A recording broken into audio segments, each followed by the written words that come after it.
Hindi nawala yung momentum. Narito pa rin si Lord. Hallelujah. Amen. Nagpapasalamat ako kay Ancho na sa matagal niyang pagkilala sa akin, he still trusts me as his friend. Praise the Lord. Can I request you to stand up with me?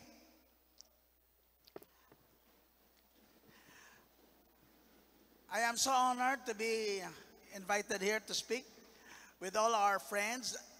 Our mayor is here and all other honorable guests and distinguished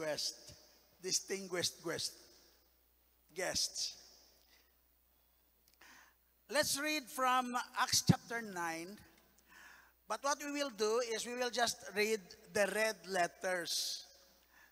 Red letters in translation of scriptures means that these are the words of Jesus. So, beginning verse 4 muna. Kasi may red letter dito na sentence. He fell to the ground and heard a voice say to him, Saul, Saul, why do you persecute me? Verse 5, who are you, Lord? Saul asked, I am Jesus, whom you are persecuting. He replied, now get up and go into the city, and you will be told what you must do. Verse 10, in Damascus there was a disciple named Ananias. The Lord called to him in a vision, Ananias. Yes, Lord, he answered. The Lord told him, go to the house of Judas on Straight Street and ask for a man from Tarsus named Saul, for he is praying in a vision. He has seen a man named Ananias come and place his hands on him to restore his sight. Lord, Ananias answered, I have heard many reports about this man and all the harm he has done to your holy people in Jerusalem. And he has come here with authority from the chief priest to arrest all who call on your name.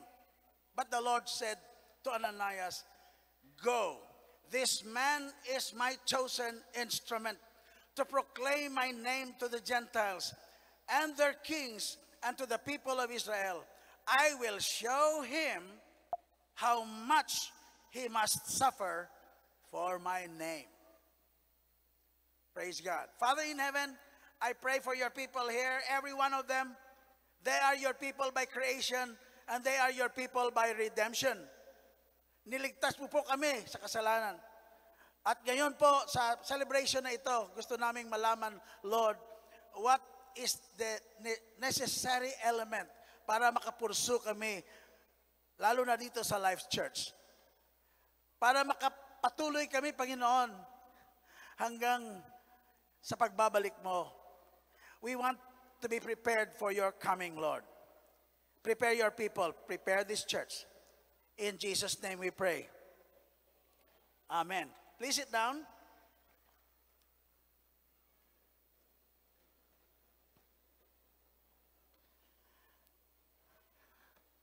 Ang binasa po natin dito sa chapter 9 ay yung record ng conversion ng isang, masasabi natin, hindi lang persecutor, isang kriminal.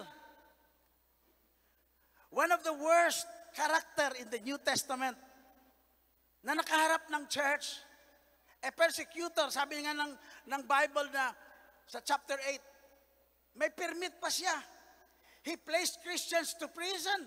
Nag-house to house pa siya kasi hindi naman siya pwedeng from cathedral to cathedral. Wala pa cathedral noon.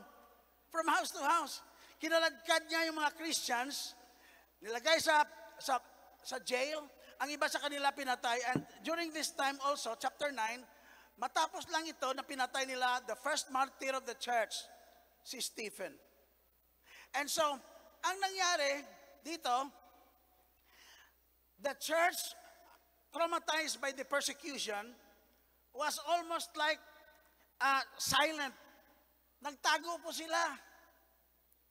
They were very cautious to the point na parang walang aksyon ang church.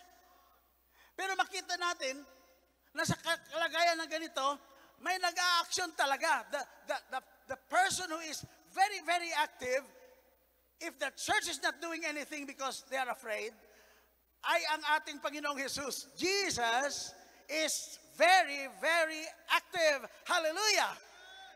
So, ito po, sabihin ko sa inyo, itong conversion ni Saul is according to the history. At sabi ng mga theologian, is one of the biggest turning point of the church. Grabe po ang impact. Pakita ko po sa inyo ang impact ng life ni Saul nang siya ay na-born again. The strategic significance of his conversion. And I'll tell you after this.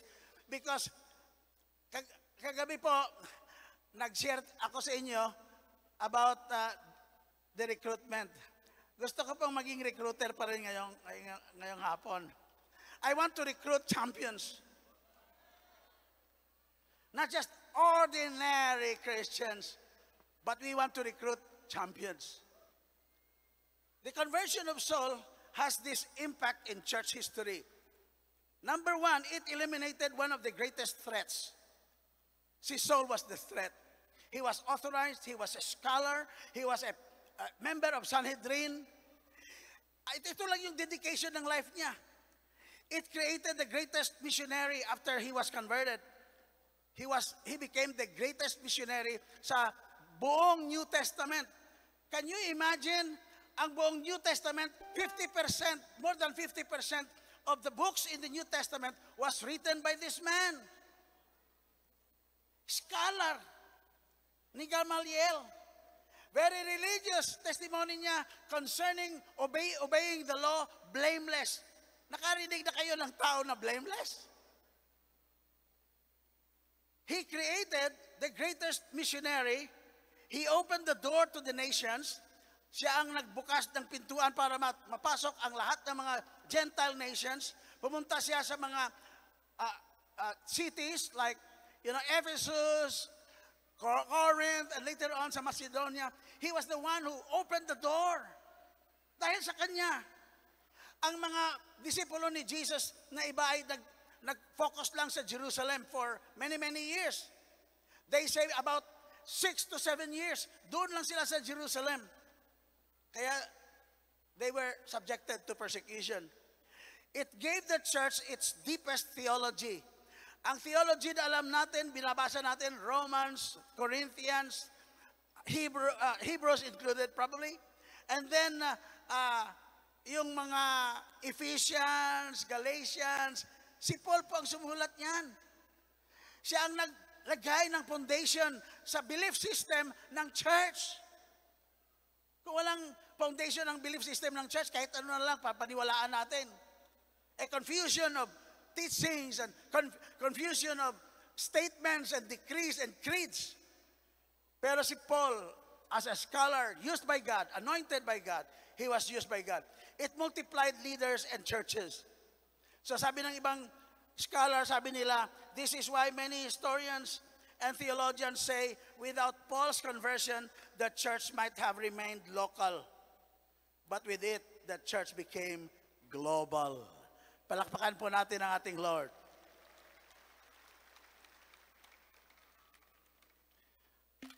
Marami pong Kristiyano na ang ganda ng inyong testimony, pero ba-classify ang Christian sa church sa tatlong groups. May tatlong kaibigan po si Jesus na taga Bethany. Magkakapatid, Martha, Mary, and Lazarus. Tatlo sila. In John chapter 11, talagang doon nagstay si Jesus sa kanilang bahay. Matapos na si Lazarus ay namatay at binuhay ni Jesus. You remember that? Itong tatlong ito, masasabi kong simbolo sila ng tatlong klaseng Kristiyano sa kanilang pag-serve sa Lord. The significance of their life lies in this category, makakategorize natin. Si Martha, anong naalala nyo kay Martha? Alala nyo, kusina, kitchen, siguro batchoy. Nagluluto siya. Siya ang palaging nag-iimbita kay Jesus, pero wala siya time kay Jesus, kaya nandun siya palagi sa kusina. Alright? So she's a symbol of a Christian na ang kanyang significance ay work. Sabihin niyo, work. It means her significance is what she is doing for Jesus. Marami sa atin, ang significance ng life natin, masaya tayo dahil we have done something for Jesus. Yan po si Martha. Si Mary naman, anong maalala nyo kay Mary? Seated at the feet of Jesus. She worshiped Jesus. She honors Jesus. She was the quiet woman na ang kanyang pagtingin sa sarili niya ay significant lang siya, may meaning ang life niya dahil worshiper siya. Palapakan natin ang Lord. Nakikinig siya kay Jesus palagi. Sabi ni Martha, Lord, sabihan mo naman yung kapatid ko, tulungan ako sa kusina. But Jesus said, Mary has found something and it should not be taken away from her. Ang kanyang significance ng buhay niya ay worshiper. Marami sa inyo, alam ko, masaya na kayo dahil worshiper kayo. Masaya kayo sa dance, sa singing, lahat. Because you are worshiping and giving honor to God. Pero may katatlo silang kapatid, si Lazarus. Ano ang significance ni Lazarus? Kung ang kay Martha ay work, kung ay Mary ay worship, ang kay Lazarus ay witness. Bakit witness? Sabi ng Bible, the Pharisees and the religious leaders, they wanted to kill Jesus at isama na nila si Lazarus. Bakit? Kasi si Lazarus, siya ang nagdala ng marami pang believers kay Jesus. Siya yung namatay, pero binuhay. Ang significance ng life niya is this, that God has done something in his life. That is the kind of champion Saul was. Something was done by God in the life of Saul. Hindi pwedeng si Saul ay mabago lang ng religion niya. Ito yung testimony niya, pakinggan nyo. Because then, ang gagawin po natin ngayon, at the end of this presentation po, iimbitahin namin lahat ng mga leaders natin dito. We will pray for them, we will anoint them with anointing oil, and then we will request them to pray for any one of you na ang gusto nyong significance ng buhay nyo ay hindi lang work, hindi lang worship, kundi witness. Because it is in witnessing that the kingdom of God expands. The territory of God expands. Lumalawak po ang teritoryo ni Jesus. Lahat ng mga tao maaabot dahil sa ating witness. Amen? Amen? So, ito yung sabi tungkol sabi, testimony po ito ni Paul. Nang sumulat siya kay Timothy, ito yung sabi niya sa kay Timothy. Alright, 1 Timothy, buksan natin ating Bible, chapter 1, 1 Timothy chapter 1, verse 13 to 16. Pakinggan nyo ito po. Pakinggan nyo. Anong effect ng life ni Saul because God has done something in his life.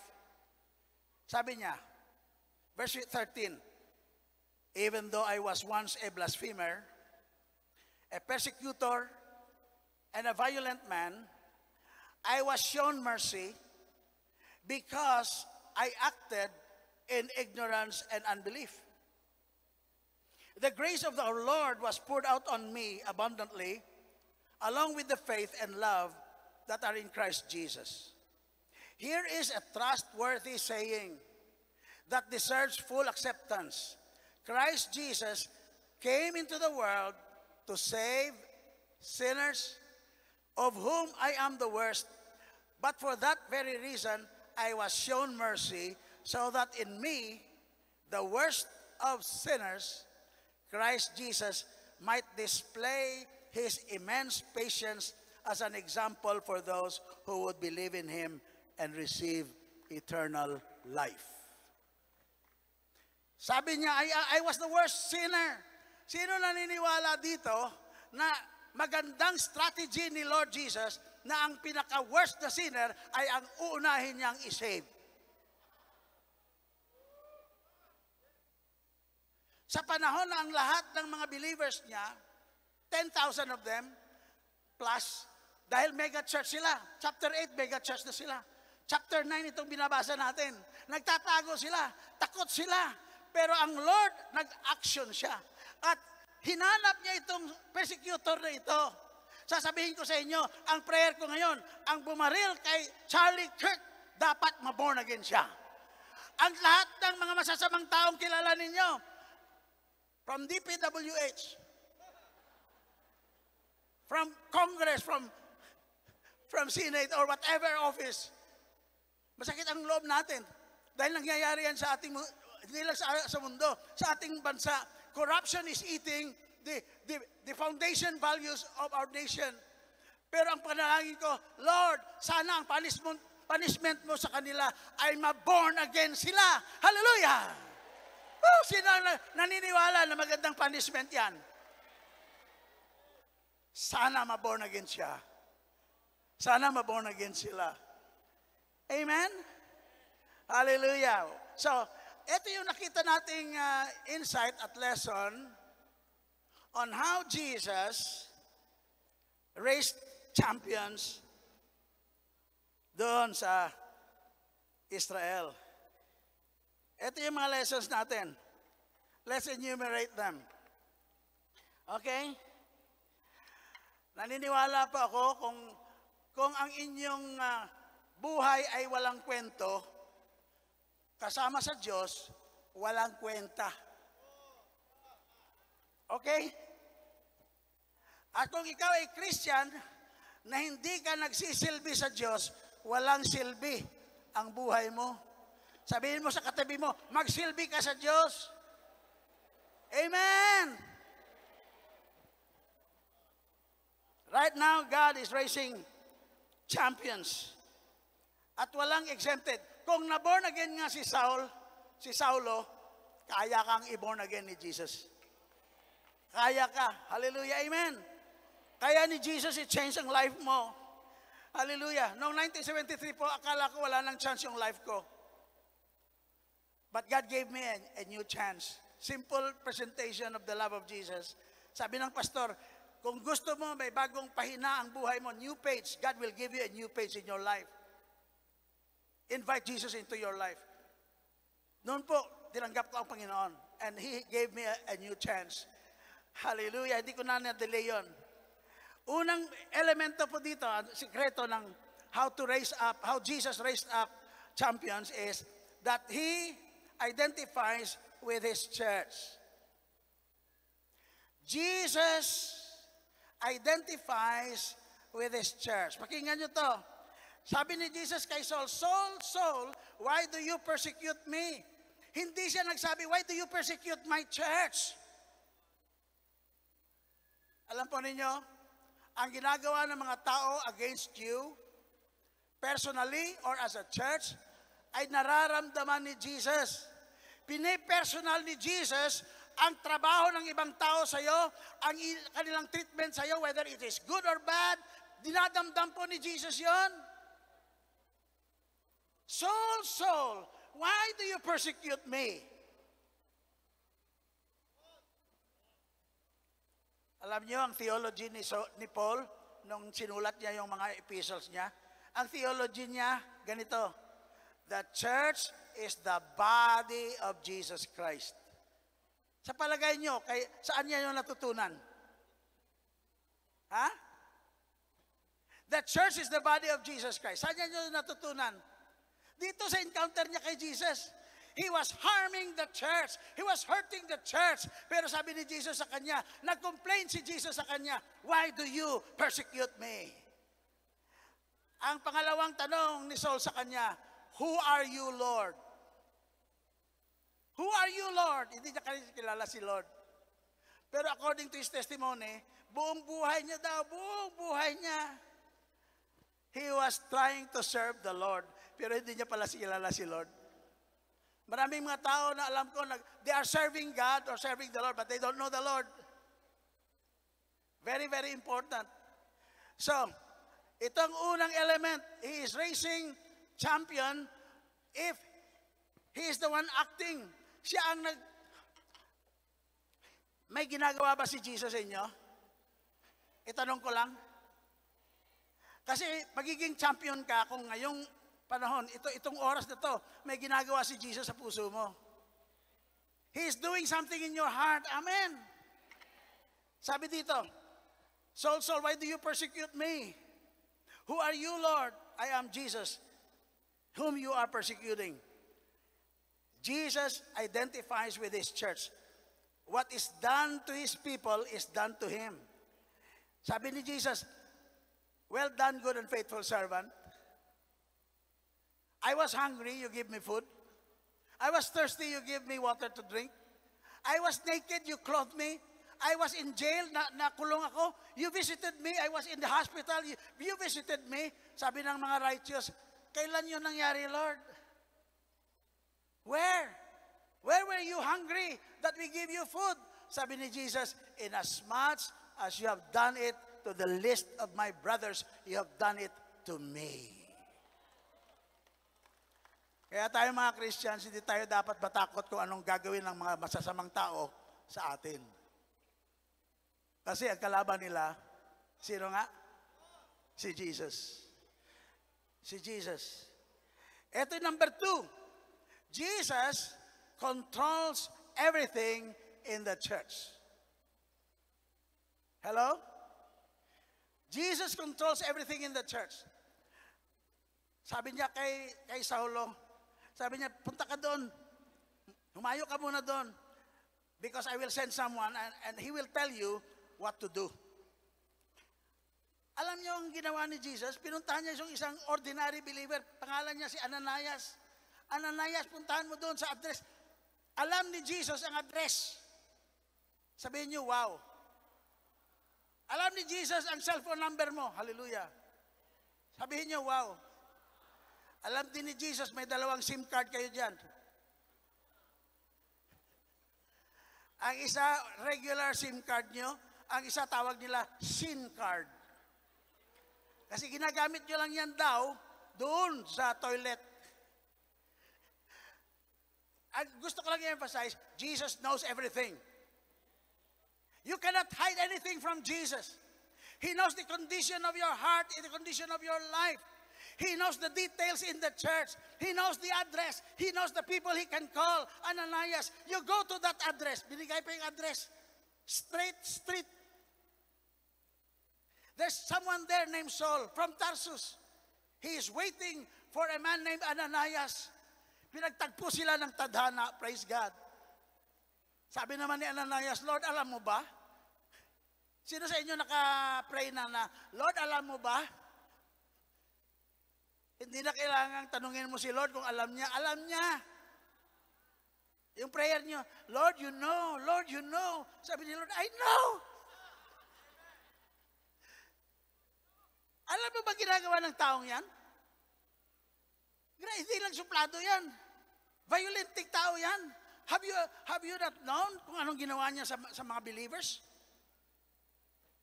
Sabi naman ni Jesus, huwag kang mabahala. I have appointed this man. Hallelujah. I will use this man.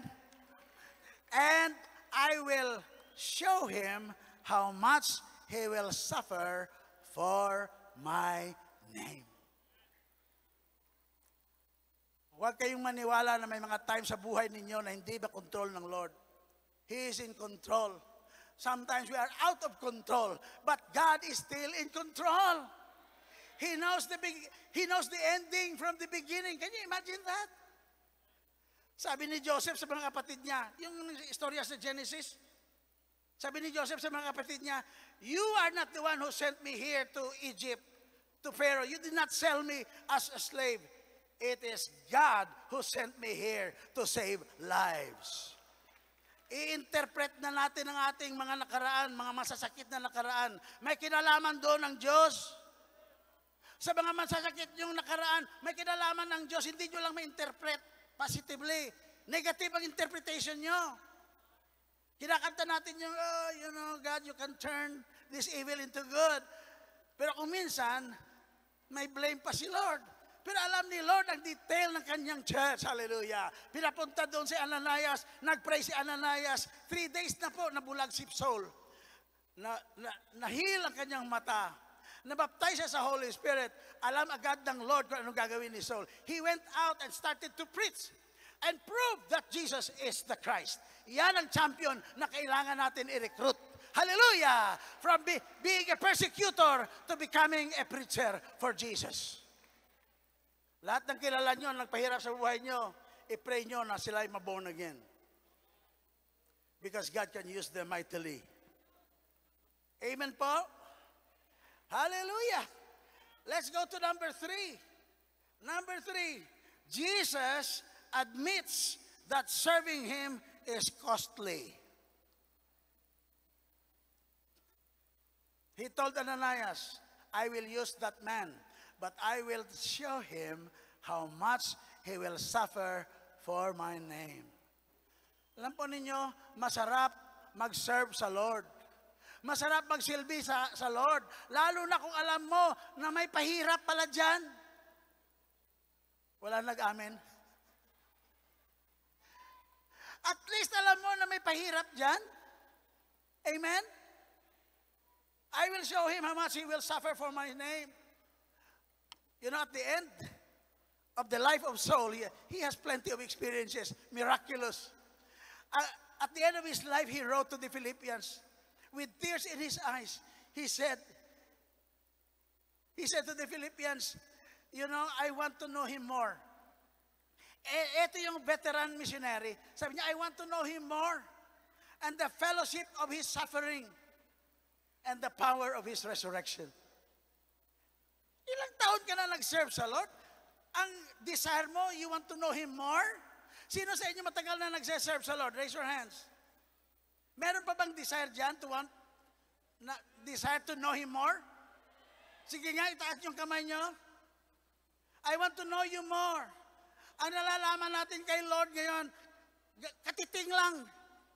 You cannot exhaust all the things, everything that should be known about Jesus. Until now, I am still very, very curious about knowing more about Jesus. Jesus Himself admits there will be difficulties in being a champion for Him. Amen? Now, para mabilis tayo, let's go to the last. Kunin na lang ninyo ang notes dito sa kanila. Ito yung last. Jesus drives the growth of the church. Acts chapter 9, from 17 to 31. Noon, ang church ay nasa Jerusalem lang. Walang expansion, walang extension. Mabuti nga kayo dito sa Life Church from Palawan. You have saturated the island. And then you went beyond your island. And then you went beyond the Philippines. Hallelujah! You went to the States. Ito, pupunta pa sa Europe yan, no? Pamananalangin ako na si Ancho ay bibigyan ng gift of longevity. Amen? Kasi kung 80 anyos ka daw, according sa record ng Bible, kung 80 anyos ka pa lang, nag-uumpisa ka pa lang. Moses thought at 40, gagamitin na siya ni Lord. Sabi ni Lord, I don't need your 40 years of prime life. Pinapunta siya sa disyerto. Another 40 years. At the age of 80, nagpakita sa kanya si Lord. Doon pa siya ginamit ni Lord. Now, walang paglago po ang church kung hindi si Jesus ang mag-aksyon. Hello po? Sabi ni Paul, I planted, Apollos watered, but God gives the growth. Jesus is the one who drives church growth. Tingnan nyo to, Acts 9 verse 31. Anong sinasabi dyan? The church throughout Judea, Galilee, and Samaria enjoyed a time of peace. Sabihin nyo, time of peace. Bakit kailangan yon? Kasi kung palagi kang pinipersecute, tago ka lang ng tago. Hello? But now the persecutor is captured, hallelujah, and converted. Sabi dito, it was a time of peace. And then was strengthened. Palakpakan natin ang ating Lord. That is growing. And then, living in the fear of the Lord. Yan ang pinakamaganda. Hindi sila parang mga Kristiyano na may license to sin. Some Christians thought that the salvation and the grace of God is a license to sin.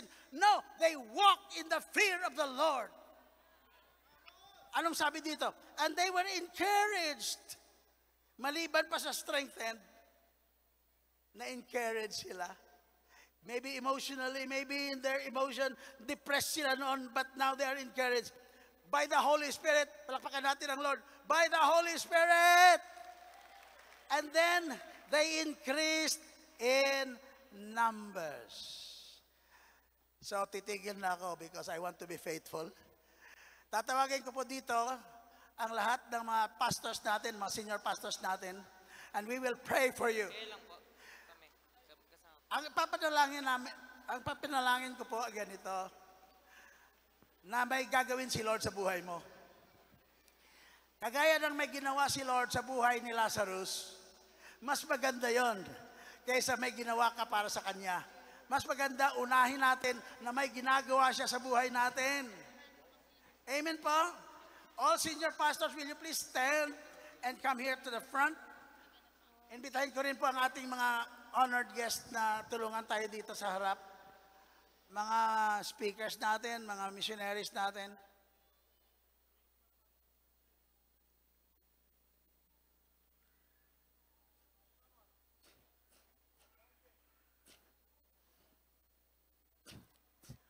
Sabihin nyo kay Lord ngayon, sa habang kami pumupunta dito, you are marching to the front. Sana Lord, may gawin ka sa buhay ko ngayon.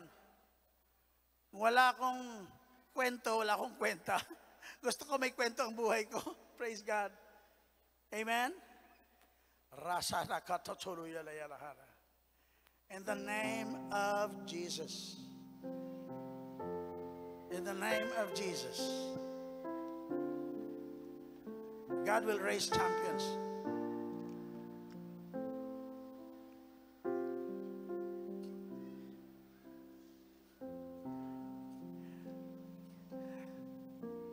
Hindi ko alam kung ano ang ginawa ng mga apostles when they baptized 3,000 people. And then 5,000 people. But somehow maybe may mga system sila. Ngayon gagawin natin ganito. We will pray for these leaders here in front. Manaog na lang muna ako.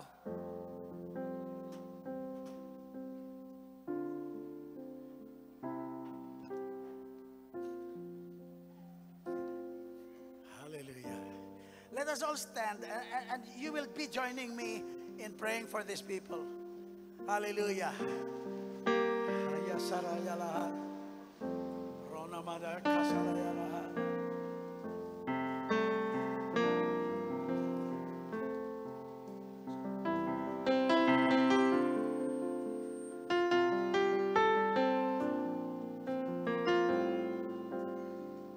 Ito lang ba? We will pray for people here. Let's start. Unahin ko siguro, Pastor Anjo, dalawa tayo. Hold my hand. Father in heaven, I pray your Holy Spirit will be upon us in Jesus' name right now, Lord. And the power of the Spirit will flow from us to these people, oh Lord. Holy Spirit, you want us to pray for people because you want us, oh Lord, to bless them. Your Holy Spirit, Lord, will fall upon them. Your blessing will fall upon them, Lord, right now in Jesus' name. Amen. Let's start there. In the name of Jesus. In the name of Jesus. Yes. Father in heaven, bless.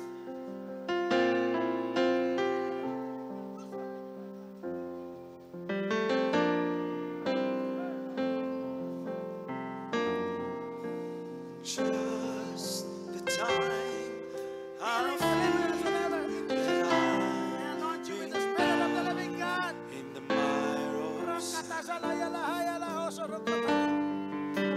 Just the time I feel my mind's being bored by worldly will. That's when enemies begins to blow. The Spirit's to take a risk in Jesus' name. I